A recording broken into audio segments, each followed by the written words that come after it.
Yeah, it's kind of wait and see for everybody, right? Yes, yeah, it really is. You mentioned Toronto, but that wasn't the first championship, man. The very first NBA championship. So you began your NBA coaching career in 2011, right? Around Right. 2011. Joined the Lakers Right. then. You're with the Lakers again now, right? It's kind of come full circle in a sense. But in between those, you went to the NBA Finals 5 times, right?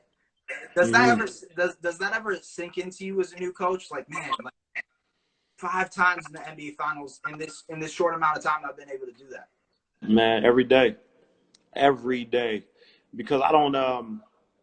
One, I know how hard it is. There's a lot of coaches. There's a lot of great coaches that have been coaching in the league way before me and longer than me. Right. And some of them have never made it to the NBA Finals. Some of them never made it to a Western Conference Finals. So I haven't taken any of it for granted, man. I've been extremely grateful for the opportunities that I've been a part of. Yes, have I worked my butt off to be prepared for those opportunities? Absolutely. But, it's no guarantees. I've just been a part of some really good teams, man. I've been able to have a hand in helping those teams get there and a hand in helping a couple of them win. So it's something that I'm appreciative and I'm grateful for every day, man, in this journey in my career. I love it, man. I love it. I love the mentality you bring to it, man. And the thing for me was throughout the time, man, Lakers right now, Cavaliers before, one constant thing is LeBron, right? LeBron has been a part of your journey as well. And you've had a chance to kind of go back and forth. I remember you were on a IG Live a couple of days ago with Derek Rucker, and you were talking about how it's not only coaches that push players, but players that push coaches to get better as well, right? Become greater. And 100%. I wanted to ask you just in general, like the evolution you've seen from LeBron from, 2014 when you first joined the team to 2016, the finals run and everything that transpired there. And now where he's the league leader in assists, right? What's that evolution like as a player and seeing him in that kind? Oh, man, Bron is just a big time talent, man. I think I've said it. I went on record before in saying it that he's probably the best all-around player to ever play the game.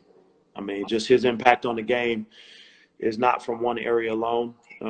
Rebounding, assists, passing, steals, blocks, whatever, scoring.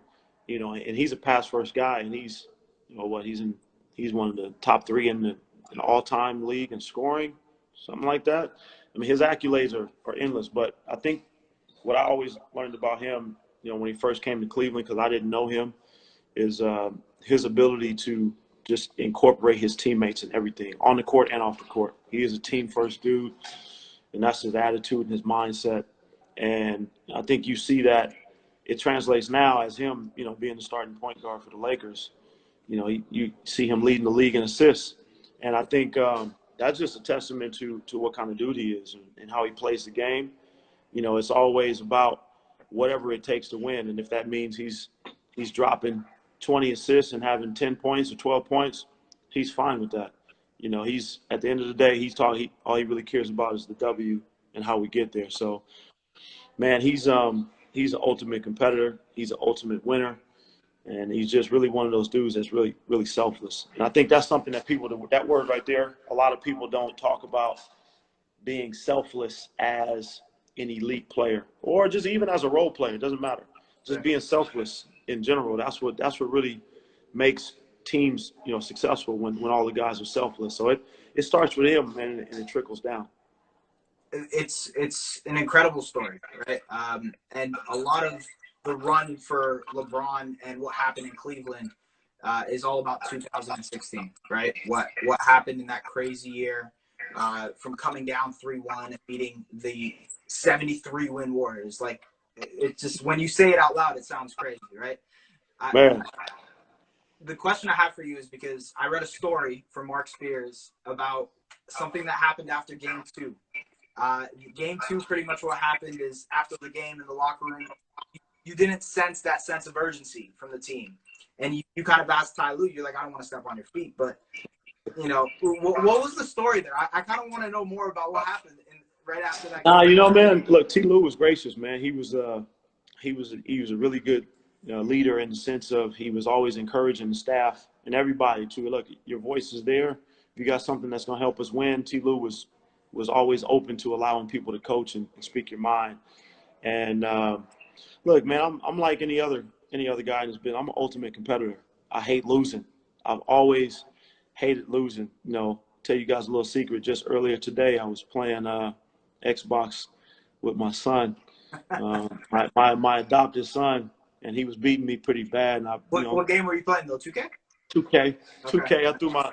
I hate losing so much, man. I threw my remote. I might have broke a couple of things in my house, but so to that point, man, the Warriors were really they were putting it on us. Those first two games, man, they were killing us. Like the first game, I think they beat us by 15. Second game they beat us by like 20, 21. Yeah. But they were talking so much noise.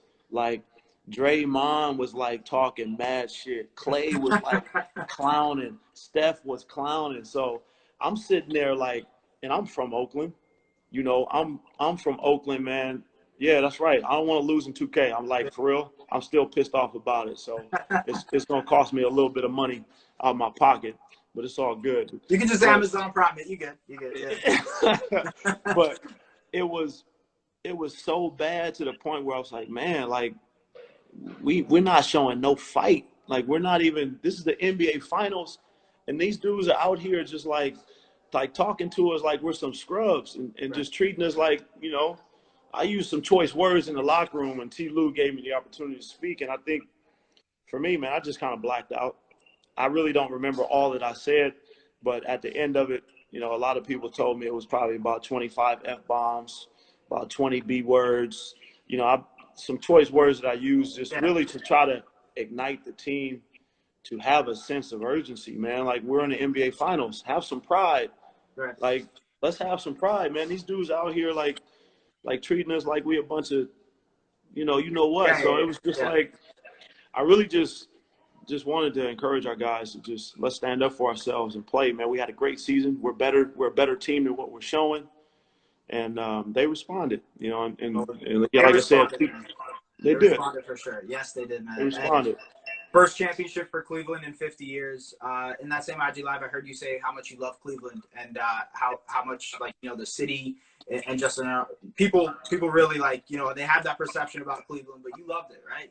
No, man, listen, don't judge a book by its cover. You're right. I didn't listen. I was one of those people that before I went to Cleveland, I was kind of like Cleveland, right? Nah. And when I got there. And, I was there for 5 years, so I learned the city. I met a lot of people. The fans were fantastic. Look, and winning helps. Winning helps. But that city, man, changed overnight. LeBron came back and changed the whole demographic of the city, the economy, the structure, hotels, restaurants, all of that stuff, man. Just everything flourished. And it was just, man, that was a great place. It was just, it really grew on me, just the city itself. And to this day, man, Cleveland still got a big place in my heart.